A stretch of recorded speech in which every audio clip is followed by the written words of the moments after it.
And welcome back to the Cover 3 podcast here on CBS Sports. That's Danny Cannell. That's Barton Simmons. I'm Chip Patterson. Tom Fornelli on assignment today as we gather on a Monday, a little bit earlier than usual. We've got a lot to get to here. We finally get a chance to digest and react a little bit to Vanderbilt's decision to move forward from Derek Mason. There are now 2 jobs in the SEC, both in the SEC East, that are open.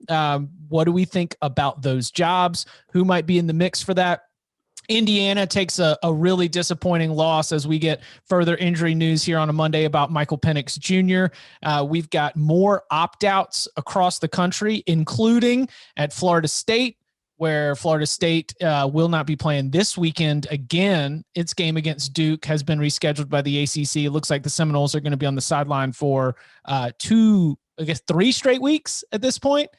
We go Clemson, then you go this weekend's game against Virginia, and then they were supposed to play at Duke, and that's already been rearranged. Minnesota Northwestern's gotten canceled. We got to take some time to figure out what the heck is going on in the Big Ten. So lots to get to. Let's start with Vanderbilt. Mayor of Nashville, Barton Simmons.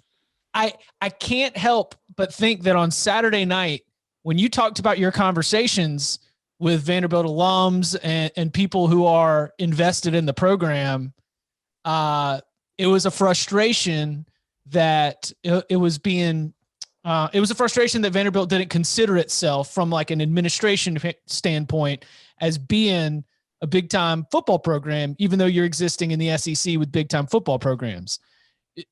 Listening back to that conversation, thinking back to that conversation, did you have a feeling at the time that the news was potentially coming down on Sunday that Derek Mason was going to be out?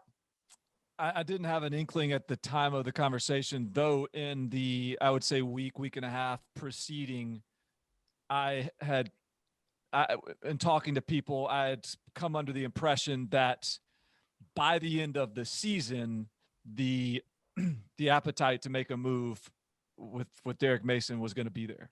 That maybe it wasn't there yet, but that it was moving in that direction in a much more meaningful way than maybe people anticipated prior to the season. So I am not surprised at all that this move was made. I didn't necessarily see it coming after the Missouri game, but the way they played against Missouri, in honesty, I'm not saying that the Sarah Fuller stuff caused the firing, but I do think that because such a spotlight was on the kicker, and because the kicker was only able to get on the field one time for the start of the second half, something the officials can get you out there for, due to literally and granted, I think this is the first game all year where Vanderbilt literally didn't even get into field goal range. They didn't even have an opportunity to talk about what her range would be because it was 41-0 of ineptitude. And so I think that more than anything, not the Sarah Fuller stuff, but the idea that here's this big national story about Vanderbilt's female kicker, and Vanderbilt's not even a good enough football team for her to be on the field. And so I think that just sort of hammered home the point of where this team is at. And I'll tell you, one of the most fascinating things about the Sarah Fuller deal, more impressive than her being on the team, more impressive than her, making field goals in practice, kicking the squib kick to start the second half, was the story that she literally got up at halftime and spoke to the team. It was y'all, we're not encouraging each other. Y'all got to do better. This is not, I just won an SEC championship because we were all invested and bought in together. That is an incredible testament to her that she has the courage to get up there and say something like that. But secondly, that's a incredible indictment on the team of sort of where they're at. And I can't blame those guys because this has been a 0-8 season. I mean, it's probably tough to stay engaged all year, but I think that was representative of where they're at. Yeah, an 0-8 season where their numbers have been awful. Vanderbilt's had some of these, obviously we're to a point where they, needed to look at other options for kicker, but weren't we down to 49 scholarship players. I mean, we've been doing this dance before where, well, Mississippi State's going to play with 44. Well, we've dropped below 53 over here. I mean, didn't Vanderbilt have some super thin numbers, like could barely even practice? I just have so many SEC teleconferences where Derek Mason just doesn't even feel confident in the fact that they're able to go through football operations. So it's incredibly demoralizing to be a player. But I agree with you. The Sarah Fuller press conference, which was on Zoom Sunday morning, hours before the news broke about Derek Mason, that quote that she had about her halftime speech, which included coaches coming up to her and saying, "I'm glad you said that. We've needed to hear that message." It's fascinating. All right, I got to be careful. Just wading down some waters. I got to be careful, which is unfortunate, right? Because I think, why can't we have a discussion about something that was an awesome historic moment, but just have an honest discussion about it? I was worried when I saw these comments come out because I was like, this could impact Derek Mason's tenure. This could impact the image of him and the football program in general. And I totally agree that it wasn't probably what got Derek Mason fired, but I guarantee you it didn't help that you had so many eyeballs on that game to watch Sarah Fuller make history, right? And then, there's the butt of the joke. Oh, if only maybe she could play quarterback too, because they obviously need a quarterback. Maybe she could play offensive line. And then it just became this kind of downward spiral. And then, of course, they didn't get in the red zone, couldn't even do it. And it was their worst offensive output game of the entire season. So all those things did not help Derek Mason. The part about the comments after the locker room that bothered me somewhat is we don't know what it's like inside the locker room. Have you guys watched, and different sports are different, right? I'll give you an example. Have you watched college baseball versus college softball? I've watched a lot of both because I think they're really entertaining. I watch a lot of the College World Series because it's fun to watch. I've covered the college baseball for a bunch. I did about 6 or 7 years covering college baseball since I played at Florida State. Have you noticed the difference? Like, baseball players do it one way, softball players do it another. Softball, they're literally cheering the entire game. Like, they're doing cheers from the dugout. Like, hey, here we go, batter, batter. Like, doing these songs, doing these dedicated, cheers. That is cool. And it's part of what makes softball unique that is not baseball. I don't know what happens on a soccer field, but I don't know if that's necessarily the indictment that people wanted to make it out to be, that she stood up. I think it takes an incredible amount of her courage for her to do that in an environment that she doesn't know what it's like. I mean, she was only on the team for a week, but I hope that wasn't the reason that Derek Mason was let go. Is that fair? Like, is that a fair assessment to make? I can't imagine that's the reason he's the reason is let go. Right. Like, the reality is Derek Mason was fortunate to get to year 7, yes. Right?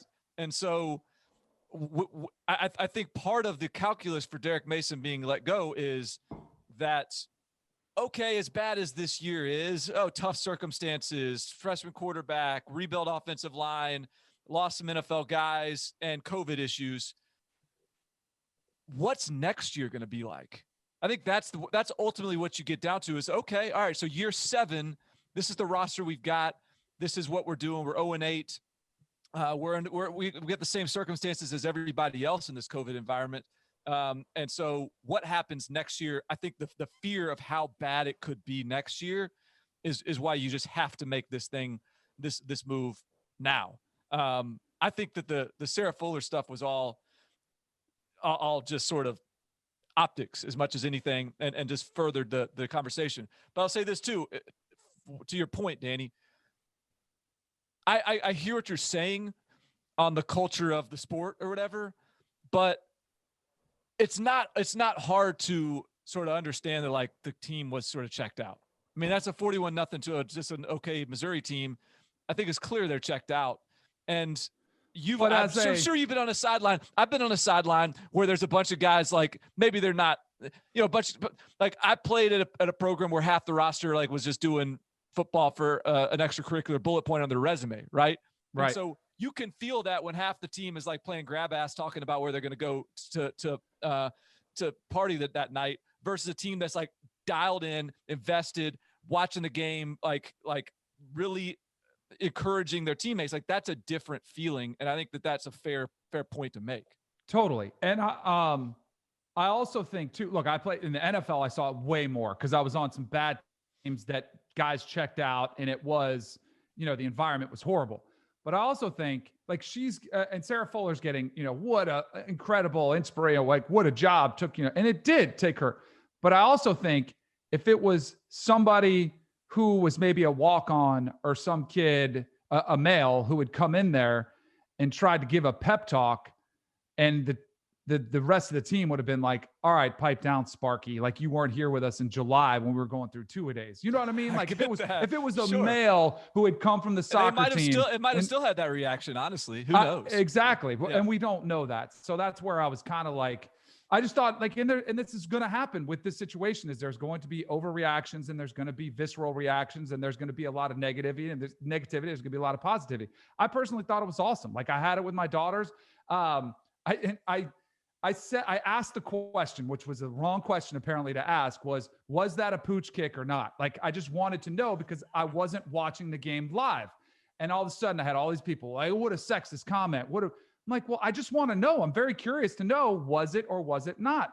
And then I wanted to like shut up all these haters who were coming at me, accusing me of being a sexist, be like, I had showed my daughters, because my daughters, I heard you guys on the reaction pod.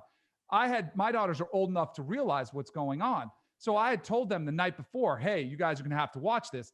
And I taped the game because I didn't want to make them sit through a Vanderbilt, Missouri game from start to finish. Like they weren't being punished. This was supposed to be an inspirational moment.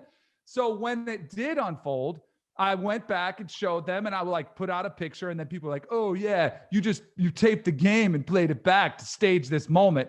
And then I'm like, you can't win. Like you literally cannot win. It's just one of those things that you can't win in that conversation. I thought it was awesome, but I do think it's worth noting, like if it was a PR stunt, so what? It was an awesome PR stunt that can bring positivity to a lot of young women who are watching. Can't can't both of those be true?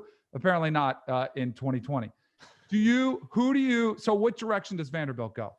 So I think that there are, and I've talked to some people today, just trying to get a little bit of the lay of the land. I think there are two clear sort of top candidates entering the process. Who knows where the process will turn, which coaches pop up.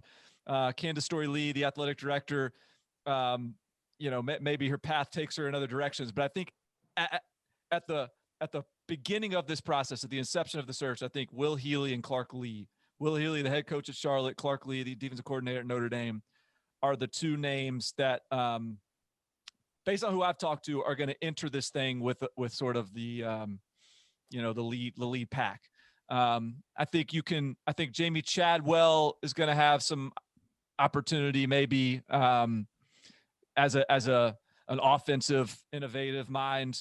I think Jeff Monken is the candidate from the service academies that makes the most sense, and I think he would want this job as well. So that's your triple option nugget, like the guy that I think that would have the opportunity. I think Lance Leipold at Buffalo is probably a job he would want as well. I mentioned it. I think I mentioned it on the reaction. This is a job. Maybe I didn't, but this is a job that, in terms of like group of 5 head coaches, there is interest in this job. People want this job. People see Nashville. They see the ability to stay. Like Derek Mason just stayed for 7 years without having a winning season.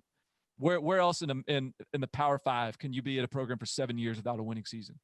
And so that's appealing. And Derek Mason's getting paid like $3.5-4 million.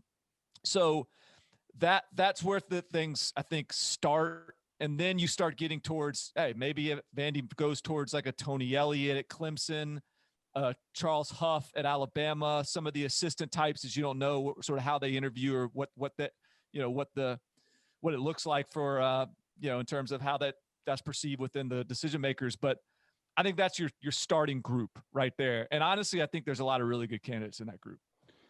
There's some fantastic candidates. I had 3 because I am more skeptical if the job is as attractive to some of the young up and comers, but you just make some really good points. Like you could recruit to Nashville. You do have some job security that you wouldn't have at a lot of different places at the Power 5 level, especially in the SEC. I had Jeff Monken as because I selfishly, I kind of want to see this happen. Like I want to see an opportunity for, a coach to come in, think outside the box and see if you could go against the grain, have that talent neutralizer, which is a system which, you're gonna cut guys. It's a system that you were going to run to neutralize because you're not going to be able to recruit with those guys. So I like it from that aspect. I had Lance Leipold as well because I think he's just a fantastic coach who's won everywhere he's been. I think he'd be a great option. I had a really, really far outside the box name that I was going to throw at you. Don't tell me Jeff Fisher. Don't tell me Jeff Fisher. No. It wasn't that far out of the box, but it's not that much further removed. And I'm curious to see what Chip thinks of this suggestion as well, to see if you guys just the jaws drop and you're like, get out of here, crazy. I got another. I'm curious who this is because I got one too. Thinking, because I am all about the triple option at Vanderbilt or something that I don't even think you have to be like the whole thing triple option, but do something that's unique, like that is going to maybe you go against the grain and you run the ball out of different sets and don't throw it very much. So we saw Mac Brown hired at North Carolina, who was widely panned, right? Everybody, this is a horrible move. It's a horrible move. It's never going to work. What does he do? Comes in, has a ton of success. I've got a coach. Are you going to go Jerry DiNardo? No. I got another coach, 63 years old. Paul Johnson. No. So why not? Why not? So had success at a school in a big city where you're able to recruit kind of surroundings, where you did have some academic requirements. You had restrictions, maybe not quite as much at Vanderbilt, but you maximized what you were given. You ran a system that worked against the powerhouses. But the only thing I don't know, I don't even know if Paul Johnson, like what's his level of desire to be back in football. He's made a lot of money. What's his level of desire coaching today's player? There are some questions there. That was my completely outside the box, wild, crazy idea. Other than that, I would say Monken or Leipold. Just go, if you're going to go that route, just go Monken. Because at least I actually talked to someone recently, like Monken actually, because you don't know because it's Army, but Monken actually does care about recruiting. Like he's I've heard he's sort of a psycho in terms of just sort of how attention to the detail and just how deliberate he is in terms of the recruiting process, where they got to have boards of like 30 guys at each position at Army. So just go Monken if you're going to go the I'm option cool with route. that. I'm cool with that. And then I got your coaching carousel settled right here between South Carolina and Vanderbilt. Just do Billy Napier at South Carolina, Monken at Vanderbilt, and go on to the next. I think it sounds like Napier may be asking too much money at South Carolina. Is that how that's going? That's just that sort of seems to be the buzz. Do you think Hugh Freeze is in play? I think Hugh Freeze is the next coach at Tennessee. I think that's more likely than South Carolina. But I think he's going to have to wait unless things get really sideways this year. But I think Agreed. Lane Kiffin waited around one more year at FAU, and then he got a job that's a great gig for him. Like, I think that's kind of where Hugh Freeze is. I think he's pretty, he's got a good thing going. He can win it at Liberty another year. His name's not going to go away. I think he can wait for a better job in South Carolina. Is Shane Beamer, is that stuff happening? Because there's, coaching carousel season, a lot of like our sources. And then I click on, I don't follow this person. And then you click on it and you find out that it's just like the official Twitter account of the 7 to 10 o'clock block, whatever. And like I feel like a radio station always has a good report. It's like our sources say that if the board, is going to approve it, like if it goes through all the final checks, Shane Beamer is ready to become the next head coach at South Carolina. And again, with big jobs, you'll see maybe even 3 or 4 different names get this kind of reporting. Shane Beamer's not like the Billy Napier buzzy hire. Shane Beamer comes with very little like trendy upward trajectory. I mean, he's currently at Oklahoma. But is that going to happen? Like, will there be a Shane Beamer announcement in the next 2 weeks? Shane Beamer is not an exciting, sexy hire. I will say, in defense of Shane Beamer, if he were to get this hire, it would be almost entirely because of the groundswell of support that he's gotten from former players and people inside the sort of South Carolina family. And so when we look at so the head coach right now at Yale, who's been awesome, is a guy that he came from Harvard. He was an assistant coach at Harvard. He hadn't been a coordinator before. He was my coach at Yale, my position coach. he got that job because of the support from players, right? Because everyone who had played under him knew how detail oriented he was, how invested he was in his players. And he's been a success. He's won a couple Ivy League titles. He's been great. Arkansas right now. Why does Sam Pittman get that job? He does not get that job if there wasn't all those people reaching out on his behalf with the former players, people that played under him in his previous stop at Arkansas. And he's a success. So while that is not a coach that necessarily based on the information that I have, that I'm privy to, and the observations of like South Carolina and just sort of what I know about Shane Beamer, like that's not a confidence inspiring pick to me, but I will sort of credit, the optimistic viewpoint here is that, look, there's a reason why these players that have played under him, that are within the South Carolina family, that have had exposure to him, want him to be the head coach. Those guys want South Carolina to win more than anybody. So I will entertain any hire being the right one unless I have personal information that leads me to a different direction. But I don't have anything to tell me that Shane Beamer is the wrong hire. It's just not the guy I would based on the resume. So he was there was 2 years at Georgia, and then there was about 3 seasons at South Carolina, and that South Carolina was under Steve Spurrier. Yeah. And he's born in Charleston. So there's there's connections there, but it would not be the and he's bringing the Oklahoma offense, the Lincoln Riley offense. Oh, come on. Is that what you get to do now? You get you are hiring Lincoln Riley, even when you're hiring the man who is 10 years older than Lincoln Riley. Yeah. Okay. Lincoln Riley magic dust. Cliff Kingsbury is head coach of the Arizona Cardinals because he knew Sean McVay. He was friendly with him. That is a very real thing that goes on. You get in the right coaching tree, like coaching mentions, and you'll be just fine. Okay. So there has been some breaking news as we've been sitting here recording. We mentioned at the top, Minnesota Northwestern has been canceled. And I guess that means that Northwestern is now the Big Ten West champions. Congratulations to the Northwestern Wildcats. They have now made it mathematically impossible for anyone to catch them. Northwestern will be in Indianapolis playing for a Big Ten championship. Will Northwestern be playing Ohio State? Wait, didn't Michigan pause team activities today? Yes. I see that. Yes. They will not. I don't think they do. I don't think Ohio State's gonna get to the Big Ten championship with some of the issues they have going on right now. So there is an opportunity if the Big Ten wants to amend its rules and change everything on the fly, and everyone's been willing to change everything on the fly except for the college football playoff. But Big Ten once had the season canceled. Would the Big Ten amend its rules to be able to get Ohio State in that Big Ten championship game? Do you think it has that much value? Or do you think that Ohio State, Wisconsin, not in the Big Ten championship, that game gives Ohio State a better chance of making it to the college football playoff than getting shooed in to play Northwestern?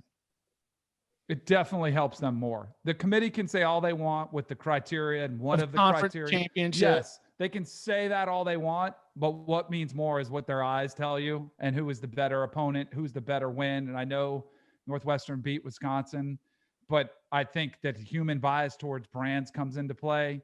And I think it's a better win for Ohio State to beat Wisconsin. Now Wisconsin has how many games left? Who they have left? Let's see. Because you kind of need them to hang on and still, stay relatively good. They got be a one-loss team. Yeah, they got Indiana and Iowa. So they beat those two teams convincingly. I think it's a better situation for Ohio State. Now, if they lose one of those, then all of a sudden you can throw all that out. Is Indiana going to take a major hit with Michael Penix Jr. out, or do you think that Jack Tuttle can still be able to, like Wisconsin? I would say that Michael Penix Jr. is a deal breaker if I'm thinking about picking the Hoosiers, and I'm not going to be picking them now. But what about in terms of the rest of the way? Is that a major loss, or do you still think that offense can be able to work? I think Jack Tuttle is capable of running that offense because, Danny gave us a hard time about it on the reaction pod. But Michael Penix put up a big number against Ohio State, And I think Michael Penix is good. I want to reiterate that. I'm not saying he's not, but I don't think that that's the identity of this team. I don't think it's Michael Penix. I think it's this defense. And honestly, it's probably the wide receivers offensively more so to me than the quarterback. And, I continue to sort of backhand Michael Penix. I don't mean that. Michael Penix is a good player, but I think Jack Tuttle is a guy who he was a 4-star coming out of high school. Not that that's always right, but it's not that he's not talented. It's not that he doesn't have ability. I think he's capable of keeping the train on the tracks here. And as long as those wide receivers keep on making plays and that defense keeps on showing up. I would tend to agree. And I'm a Michael Penix backer. There's always somebody who's younger and hasn't played as much. There's going to be a learning curve there. But with Freifogel, Fillier, Stevie Scott in the backfield, like they have some offensive weapons that are pretty good. Just should make that transition pretty smooth. Trying to see the line movement on this. I think it did move up about a field goal because it opened at 10.5. It was around 10. And now I'm seeing it. You can get Indiana plus 13.5. So clearly they feel there's some, disadvantage to losing Penix, which is understandable. I think a field goal is probably about appropriate. Still don't know what to do with Wisconsin, considering Wisconsin's only had 3 games. They looked awesome in 2 of them and then totally stuck in the mud against Northwestern. So I don't know. Go figure. I guess Big Ten's out of the playoffs, right? No. You think that? Okay, Pac-12's out of the playoffs. All right, we can rule them out. Correct. So we still have ACC at least one, SEC at least one. Is basically you're arguing for, and let's even just throw the ACC a second team in. Let's just say it's Clemson and Notre Dame. So you're arguing a second SEC team versus whatever the Big Ten resume is. I think if the Big Ten resume is undefeated, I still think that that's going to be tough for the committee to resist. Here's what's going to be incredibly infuriating, and I think it's totally okay to feel this way, is if – I just think it's going to be one of these things that's going to irritate a lot of people. Like the committee should have said, we need to see X amount of games. There has to be a minimum requirement met in order to make the playoffs. But how is it fair that you could have teams play 11 games and maybe 12 games? And Ohio State, they're going to lose more games. They're not – I don't think this is going to be hey, they've only lost 2. I mean, because remember when Graham Mertz went out, we're doing all the math and we're trying to figure out 3 weeks. We don't know the Ohio State players that are involved, but we know it's going to be 21 days. They're going to miss another game. Don't you feel that way or no? You think they come back? I just think that it's not, I don't know. I guess it's not really the player's fault. It's not really. I agree. So let's just let's trust the good ass eyes. Let's trust the committee. But at some point but at some point it's an unfair competitive advantage. And they need to take that into account. They need to weigh that and just I don't think there's a true formula to where you can just if Ohio, the tricky part is Ohio State hasn't looked unbeatable. If Ohio State's been beating people the way Alabama's beating people right now, then I think it's it's clear. It's well, come on. Who cares? They've only played 5 games. They're the best. They're the second best, maybe the best team in the country. You got to get them in. That they're not necessarily doing that. They're winning, but that they're not doing it in egregious fashion. Then I think the committee does have to take it into account. Be all right. I mean, they've only played 5 games. They've only played 6 games. How have they looked in those 6 games? How has that looked versus whatever 6-game sliver you want to take off of Florida schedule or Texas A&M schedule? Because if Ohio State had played 7 or 8, maybe they get tripped up somewhere. I think then you become the human, you become subjective, and you figure it out. I think anytime you're putting hard and fast rules on it in a year like this, I just don't think that that's fair. And I know you're about fair, Danny. No, but I don't think it's fair to have that competitive advantage that you would be healthier, aren't you still injuries. Looking for the best 14? Isn't that still the goal or no? You are, but I think I think Ohio State will make it in. I think they could probably not play another game and they'd probably get in. I think and that's my problem. I do think there is a bias towards the brands. I mean, that's what I always say about the SEC. I think Ohio State has earned that pass that they probably would get, But that would bother me to every player at Cincinnati that, put their body out there on the line every single week and had injuries and had to make more sacrifices. And Ohio State only had to go out and play 4 or 5 games. I don't think that's right. Like, I don't think that's fair to the Cincinnati players. I don't think that's fair to the Texas A&M players. I don't think that's fair to the BYU players, like all the other players that played a significantly more. And look, I want to be pro player as much as I can, but at some point, like, the Big Ten is is to blame for all this. They're the ones that made this problem with their, way stricter policies, which are causing more cancellations than in other conferences. The Pac-12 is even worse. So that's like, we've already kind of written them off because I don't think they have a worthy candidate. And the sad thing is, I do think Ohio State could probably beat some of the teams that they might have to face in the playoff. But I don't like, and I mean, I guess, hey, every year somebody's going to get hosed anyway. Like every year. It's like Oregon got hosed last year. I think maybe they could have beat Oklahoma. Like, I guess that's the way you have to approach it because it's college football. It's what we do. I think that the committee might have already tipped its hand. What if Clemson over Ohio State wasn't as much about Clemson as it was about the Big Ten, and the idea that the committee is going to give an advantage to teams that have played more games when it comes to splitting these hairs? Because if Michigan State gets canceled, if Michigan gets canceled, that Ohio State team is going to go into that championship week not playing in the Big Ten championship game, but we'll say because they've given themselves the flexibility to pair up whoever they want, it'll be Ohio State and Wisconsin, but that Ohio State team will be 4-0. And the last memory we have of it is it letting Indiana crawl back into a game that it had won 35-7. Like, at that point, you really wish, if you're an Ohio State fan, that it had broken the other way and that game ends up being 49-7 and they'd been able to hit the gas and they'd been able to have a result against a highly ranked Indiana team that's going to be impressive. Because, I mean, 52-17 against Nebraska, 38-25 against Penn State, 49-27 against Rutgers, 42-35 against Indiana. Ohio State is impressive based on the players that are on the team. The results and the profile is not wildly impressive. Especially, I mean, I think you could look at, again, if you take how many games they played? 4?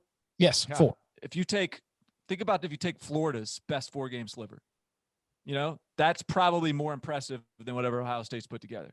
And Florida does have a loss. Now, it was a loss to Texas A&M where they were dominant on offense. Once again, they did give up too much on defense, but it was sort of just like a fumble at the end of the game, ultimately kind of tipped the balance there. So I think Florida's probably going to get another loss to Alabama along the way, but they will have played, how many games would that be? 11? 10 SEC games plus a championship week. If they play 11 games and Ohio State lands at, let's just say best case scenario, 6, then or what? No, I guess the best case scenario would be 7. But then, you can find a 7-game stretch that Florida has looked pretty unbeatable. And that, I think that's the tough comparison for the committee. Have you, you could go through and do this with every team in the top 10. I mean, have you looked, I was just trying to add it up really quick. 2, 4, like the records of the opponents who Ohio State has beaten. Like, Indiana's a good win, but the other ones, Nebraska's 1-4, Penn State's 1-5, Rutgers is 2-4. They have nothing to hang their hat on outside of the Indiana win. You could find the other team's worst 4 games, and they're probably not as bad as Ohio State's 4 games they have to offer. Ohio State, I think, has been the controversial team, or at least in some part debatable, every year of the college football playoff. Because in the year they won it, 2014, first year of the college football playoff, remember they had climbed all the way back from like number 14 to number 15, sneak in as the number 4 seed, but then they go on to win. I think 2015 and 16. Doesn't that sound like those are both years where they end up one loss? Like, one of those was like a Michigan State ends up winning the division and ends up going on to win it. So it's like that one conference loss ends up holding them back. Every single year they can't help it. They're just like that permanently like 4 or 5 debatable team. And now we're going to be at it again. I think it goes, and this is like Bama has found themselves in some controversy the year they got in, didn't win the West. It's the teams that get preferential treatment because of their history of success. I mean, I think it's a fact that they do get it. And credit to them, when they get the second chance or they get the benefit of the doubt, they take advantage of it. So they're like, and their fan base can be like, hey, screw you guys. We showed you we were the best team. And aren't we supposed to find the best team in college football? We did it. Coming up on the other side, do we have the Heisman Trophy all wrong? We'll get into that, plus early line look ahead and more next. So one of our favorite parts of Monday's shows are always DK's reaction to the reaction. You know, we're out here late at night, long Thanksgiving weekend, trying to piece together everything that we had seen. And sometimes we let some things slip through the crack. We need accountability, and the accountability comes from Danny Cannell. What was standing out as reaction to the reaction this week? So first of all, I give it like a solid B, just a grade for the pod, just in case you guys want to know, like solid effort. It was late. It was a bad day of college football. I think you guys hit on that. I think there is a lot of fatigue out there. The first thing I noticed was Chip, you had a comment, which I completely agree with, that Dicker, the kicker, would have made the kick had Sam Ehlinger not taken the sack. Mm-hmm. And that drove me nuts. I don't think enough people have brought that up. I think it had the distance and the angle at which it was coming in.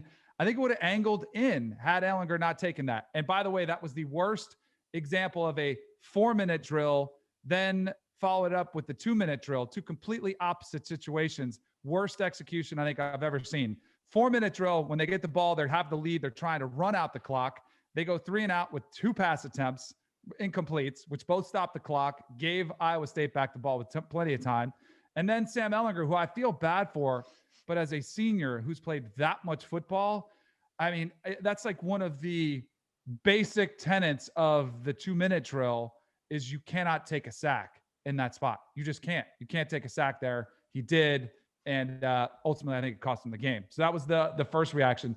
The other thing I thought that was really interesting, which you guys were talking about, and I was thinking this while I was watching the Florida game, and I was thinking, man, Kyle Trask is getting a lot of love for the Heisman Trophy, and he should. He's having an outstanding year.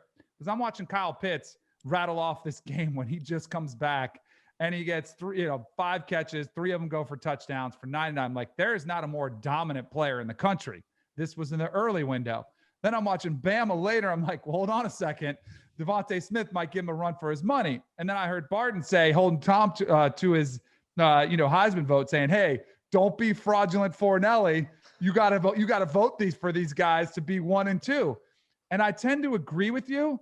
But then at some point I wonder, is that like the Ross Perot vote when, in the election, when he was running as independent, it took away votes. Who was it? Allowed Clinton into office. His votes took away from Bush. I believe I'm not the best political expert. I'll allow you guys that are much smarter than me. But I feel like those are I totally agree with you, but I think they're going to take away from the vote of who actually is probably going to win. And I think it'll probably be Kyle Trask or Mac Jones, like when it's all said and done. But it is a massive problem. I know it's kind of a debate that we've had on here that college football circles always have. I don't know if I've kind of got to the point where I just throw in my towel and I'm like, it is what it is. It's a quarterback. It's the best quarterback in the country. I can just kind of throw it in the towel. Man's got to stand for something, Danny. I agree. I think I hear you, but part of the issue is it's like me voting in Tennessee for a presidential election. My vote does not matter. I'm not been decided. I am not going to reveal my political leanings, but my vote doesn't matter. Tennessee's going red, whether I vote or not. There are so many people that are voters for the Heisman, most of which are like watching a couple games on the weekend and like or covering a team. This is I try to have in mind who these voters are whenever we're talking about the Heisman Trophy or making predictions. And I have to be able to have some understanding and like almost forgiveness. It's like, no, you are busting your tail trying to get as many of these Zoom interviews together, or in a regular season, like going around the locker room, talking to 5 or 6 players, then you're going to transcribe all of that. Like, you're trying to do the job that you were employed to do. You're not going to have enough time to watch enough football to really be considered an expert. And so you rely on highlight shows, and you rely on whatever the sports talk conversation is, or whatever the rankings are. And a lot of those are going to be based around quarterbacks and offensive plays that come from quarterbacks. And so I try to, I make my predictions with that in mind, but also I can't ask for much more from the Heisman voter, who on his to-do list is like, I need to accomplish 9 things before, and get my Heisman vote in by 5 p.m. But if you are a person that has had the opportunity to consume enough football to have an opinion outside of the most watered down mainstream opinion, then I think you have a responsibility to vote how you see it, and then publicize that vote, even if it's after the fact, because I know you're not allowed to do it beforehand, and speak out on why, so that maybe someday in the year 2300, there will be a vote that actually rewards a non-quarterback that might be the best player in college football that year. The problem is, last year we had the historic runaway winner, but Chase Young was the runner-up, and so it was like a little bit of subversion, but you only get that subversion with the most typical winner. Like, it has to be the eventual national champion quarterback. So it's like everybody agrees on one, but we don't know how we're filling out our 2s versus 3s, which is where you get like Justin Fields and Chase Young both ended up as finalists. Like, Chase Young ends up as the runner-up. But you can, the Heisman electorate, the voters, will allow for a little bit of spice, but it's just not going to happen in that number 1 spot. No. And it's so I heard you guys, I thought you guys did a great job of debating the Kyle Trask versus Kyle Pitts. And there was an example given, I forget who gave it, but said, well, when Kyle Pitts was out, that Trask still put up numbers, and which I think is, and Barton brought up the point. Well, if Emory Jones was in there, do you think he still would have put up numbers? I think he would have. What do you think happens if you put Kyle Trask on Kansas and he's playing quarterback? And what do you think if Kyle Pitts is put on Kansas by himself? Kyle Pitts is probably still going to ball. He's still going to get numbers, because some quarterback is going to throw it to him and he's going to make plays. Kyle Trask, or Mac Jones, or any other quarterbacks who kind of in this conversation this year, I don't think they're going to be put on Kansas and be able to just lift up the level of play or dominate the way that Kyle Pitts or Devontae Smith would. The other thing too is there's also the winning losing part of it that bothers me, where you could be an incredible player, but if you are on a losing team, you have no chance to win it. And it's kind of like Greg Schiano, who was the coach of the year candidate you guys touched on. I don't think he'll win it because he didn't have enough wins, but ultimately the job that he's doing at Rutgers is coach of the year worthy without question. We don't need to necessarily brand this as a full Knowles to go, but I will say, Danny, do you think Florida State plays again? It was funny because I was thinking about this over the season, and it's pretty clear. I don't want to say Florida State doesn't want to play, but if you got an excuse, I honestly don't know, but I wouldn't want to play. They're down to one healthy quarterback. They're going to get embarrassed every time they take the field. We've seen players opt out. If you were allowed Florida State, if you said, you know what, we're going to let you opt out of the season if you want to, I think I would say, yeah, you know what, we're going to sit this one out. I think there are a lot of teams that would take that avenue.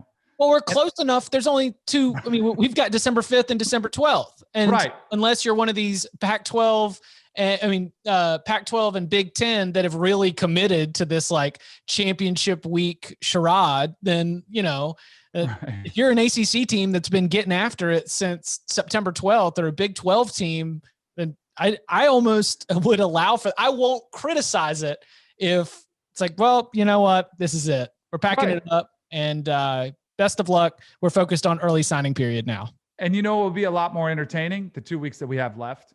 If you let the teams that are battered, COVID cases, and they're dwindling and they're just trying to hang on by a thread, if you let them, opt out, and then you rework the schedule so that it was teams that were either healthy enough or invested into the rest of the season, the last 2 weeks, you'd see a lot better games than we saw this past Saturday.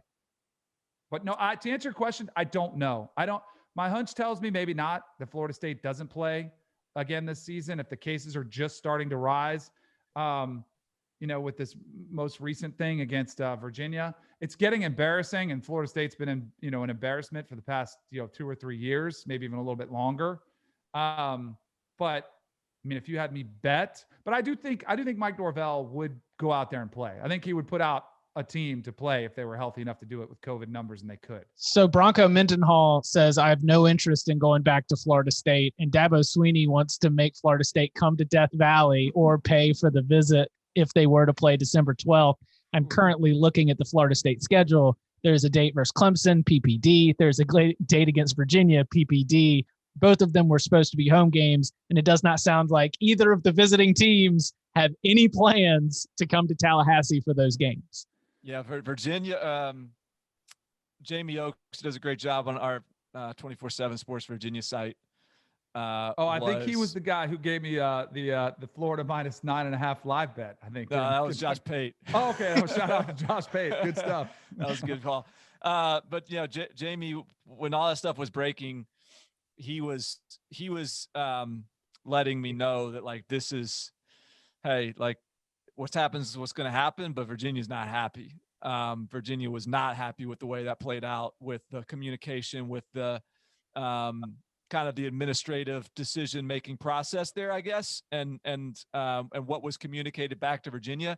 And that quote from Bronco Mendenhall leaves nothing to the imagination. I mean, that's basically him saying like, middle finger up, like here's double bird, like get out of here.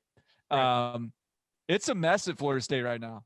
It's a mess. Like they're pissing off everyone in the ACC. Everyone's opting out. They just had their quarterback decommit is likely going to commit to Ole Miss if he hadn't already. Luke Altmaier, who was a 4-star guy. Fortunately, Mike Norvell brought in 2 quarterbacks last cycle because Willie Taggart went 2 straight cycles without bringing in any. Now they got to find another one for the 2021 cycle. Telling you, man, this place is like a wasteland right now. Like this may be a long rebuild. All right. So here's I'll reverse the question here on the Knowles to Go segment. And this hopefully is this the low point? Like it felt bad after the Miami game. I know, but can it get and I'm kind of like hoping now, like, let's just be done with it, clear it out, start fresh, get all the guys that don't want to be there, opted out, get all the recruits that want to change their mind, get them out, start attacking the recruiting cycle with a vengeance, and start getting healthy, start building for the future, start getting to work with the guys that you've got on campus. Like, man, this could be it. I was talking to Ron Sellers, former Florida State great, this morning about the program. We were doing something else. And I was telling him something I would tell Florida State fans in general. Miami was bad last year. They lost to 2 Conference USA opponents, FIU, and was it Louisiana Tech? Was the other one? And Duke in between them. And it was a 3-game losing streak that was FIU, Duke, and Louisiana Tech. And that was when I think Vandy Diaz had the moment, like it was the lowest point in the history of the program. They found, and I do believe that like quarterback has to be priority number 1. And I think it's much deeper than just a quarterback, but man, what a difference a quarterback has made at Miami. Now, I don't see any Gregory Rousseau's running around. I don't see any Quincy Roche's running around there yet, but everything looks a lot better when you get a quarterback. Y'all, transfer portal is going to be an absolute battle royale this year. I mean, everyone's jumping in there. Everyone's trying to just totally like reshape their roster with it. This is about to get wild. It's going to be a new era. I mean, this is going to be free agency. They should just stop calling it the transfer portal and just say, I want to be a free agent, and then good for them. Like Greg Schiano, that's one of the big reasons we've talked about this a lot on here. The amount of players he acquired, that was a horrendous program, cleaned a lot of them out, brought in some players with more experience, more development. They've lifted weights to, 2-3 years longer. They're more mature. They're ready to handle a turnaround. So I think it's going to be a wild season too. And hopefully Florida State gets to partake in some of it. As we turn our attention to the early line look ahead before we get out of here, reminder that the lines, the biggest games on Saturday, are available for you to pick against the spread with the College Football Pick'em Challenge. You go to cbssports.com/college. Very easy. cbssports.com/college. The biggest games on Saturday picked against the spread.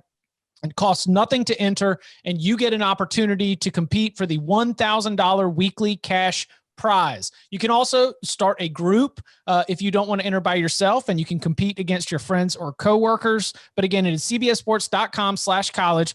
All the games will be lined up against the spread. You just fill out your winners, submit it, and you've got a chance to win the $1,000 weekly cash prize. You don't need to have been doing this all season to be able to come in, just splash down in the contest and take the money. It's really easy. Just get all those winners right. cbssports.com/college. It will open on Tuesday. That'll be the first time when the card is set, and it will run until noon on Saturday when the games lock. So go and get your chance to compete for that $1,000 weekly cash prize is cbssports.com/college. Okay. So we've got Clemson on the road in Blacksburg, 22-point favorites. Ohio State on the road in East Lansing against Michigan State, 22-point favorites. We've got Florida on the road at Tennessee, 17-point favorites. And let's see, I think there's one more. Texas A&M on the road at Auburn, 6.5-point favorites. We college football, like there was a simpler time at CBS Sports where we didn't even pick games against the spread. It was just like you just had to pick winners, and that was the way that you filled out your expert picks. And I felt like I was a lot more free to sort of ride the rhythms of a college football season. Be like, I don't know. You're going on the road to Jordan-Hare Stadium. You're feeling real good about yourself. Got a top 6 ranking. Could be an upset spot. Do we think any of these top teams are going to end up in a very classic college football fashion, end up getting got in this late season week? 100% somebody's going down. I just don't know who it is. Yeah. I don't know, that happens man. all the time. I feel like that's the thing, is it happens all the time. I understand that if I take each of these games individually and break them down, I'm not going to pick any of the favorites to lose. But if I look at the whole collection of them, I'm thinking somebody's at least going to get a scare. You're talking about one of these 25 plus favorites, like the no, the I was thinking specifically about A&M versus Auburn. I think that's a really tough spot for them. Yeah. Short, not Clemson or Ohio State, or, who knows if Ohio State had really significant COVID issues and they roll out there with 48 players and Justin Fields out. You think Florida's a surefire lock to win at Tennessee? I kind of do. I actually was going to look at that one to say, hey, lay the 17, but because Tennessee lost to Kentucky, and I don't know. You could do that transitive property thing. I just think Florida's a significantly better team. I don't know where Tennessee's flavor is, but it's a rivalry game. Maybe they get fired up for it. But that would be a game I'll pick probably the Gators to lay it. But I also, I wouldn't be shocked if Florida got beat. I'd be shocked. I would be shocked. I do think that this is in some ways, this is a year where I don't know that I'm ever expecting 20-plus point upsets, but this would feel more surprising than ever because as these teams progress in their seasons, the difference between something to play for and nothing to play for widens so much that some of these teams that are underdogs significantly, I just don't know how much belief they're bringing into these games. Pride's not enough. There's not there is not the kind of inspiration that Florida State drew from having a top 5 opponent in town to be able to rise up for the biggest win of the season. That top 5 win against North Carolina. Plus they're shorthanded. A lot of these teams back into the year are shorthanded. And yes, early in the year, there's I don't know. There's just, you get beat. You're getting beat down. It's a mental, it's trying. Alabama 28.5-point favorite at LSU, SEC on CBS, game of the week, doubleheader, 8 p.m. Eastern time in prime time. I mean, what would you need to take LSU? 30? Would you do it at 34.5? Yeah, I'd probably 34.5 might. But that would be more principle. You wouldn't even do it with a lot of confidence or anything that you could point to. I mean, Max Johnson looked lost. TJ Finley was getting thrown off his. I mean, the defense. I don't know if the defense actually played better or whether A&M was just that bad on offense. But that was an ugly offensive show for A&M. I thought the Texas A&M did not look very good against LSU in that game. That was my big takeaway. There's some games in the Big 12, Coca's West Virginia Mountaineers. I think that could be a possible. If it was in Morgantown, I'd be more into a potential upset. I think Iowa State coming off that win. But I think that wouldn't shock me if West Virginia pulled that off. How about, and Coca did hit this one up, the game of the week. And that's why I'm rocking my Chance gear here. Liberty at Coastal Carolina. You better believe I'm laying those 6 and rolling with the Chance all day long. But that's a tricky spot that could impact the group of 5, kind of undefeated in the top 25. That no one would be shocked at all if Liberty won that game. So Liberty might not go to a bowl game. Have you followed this storyline? Liberty is not eligible for the group of 5 spot because they are not a group of 5 conference champion. That spot in the New Year's Six is reserved for the actual champion of a conference. Also, Liberty not having a conference has no natural bowl tie-in or affiliation. And currently there is a running belief that because of the relationships that these bowls want to keep with all these conferences, they're going to be more, and because there's no bowl eligibility requirements, bowls might be more likely to honor those affiliations and take teams that are not otherwise bowl eligible or sub 500 to fill those spots instead of, cutting ties with, say, the American Athletic Conference or Conference USA to be able to fill that spot with Liberty. Bowl affiliations, allegiances, loyalties, this is so over my head. I do not understand. That is all the projecting which teams are going to go to what bowl. Every year I'm like, man, wake me up when the bowls are all set, because I have no idea why you said that or where is this going or who's third team in this division. And this is basically a bowl game would have to be choosing Liberty and potentially breaking a relationship with that conference, in which case. What would that mean? Okay, go ahead. So the bowl game would be choosing itself. The bowl game would be saying look, conference, I'm really, really sorry. I know that y'all want to put one of your teams in, but we are strapped for cash. Liberty's going to travel. We know that they're not going to put any restrictions on they are going to come and they are going to bring enthusiasm and money that we need for this bowl game. So and then we'll get you back next year or something. And then what's the fear there is a conference would be like that they would sever the relationship.